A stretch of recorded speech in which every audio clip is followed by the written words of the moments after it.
मुलगी असो किंवा मुलगा घडावा, कसा घडावा, त्यासाठी आता साहेबांनी सांगितलं की प्रत्येक गोष्टीमध्ये, प्रत्येक घरची असो, समाजातली असो, आपल्या स्वयंपाकघरातली असो, भाजीपाल्याची असो, कोणतीही गोष्ट असो, त्या गोष्टीशी शैक्षणिक सहसंबंध घडवा. आता बऱ्याच माता पालकांना लिहिता वाचता येत नाही, अशा सध्या तर कुणी नाही, आलं लक्षात. पण सध्याच्या माता शेतात काम करतात, आले की टीव्ही कडे अर्ध लक्ष असते, स्वयंपाकाकडे अर्ध लक्ष असते, मुलगा काय करतोय याच्याकडे तिचं काही लक्ष नसते. मला हरकत नाही, असतंय, परंतु लक्ष देणं आणि लक्षपूर्वक ते काम करून घेणं याच्यामध्ये फरक आहे.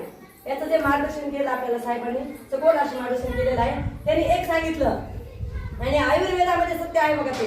मी बाल संस्कार शिबिरामध्ये ते नेहमी सांगत असते मुलांना.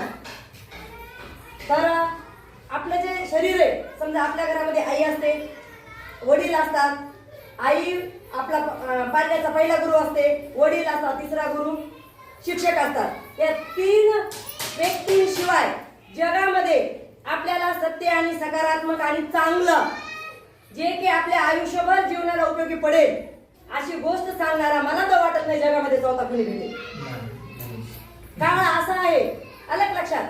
मग आता सरांनी सांगितलं की आपल्या घरातली आई, वडील आणि ज्येष्ठ व्यक्ती, जे काही मोठे व्यक्ती असतात, त्यांचा चरण स्पर्श करावा. आता त्याचं एक तुम्हाला कारण सांगते. आपलं हे शरीर आहे, वरचा जो भाग आहे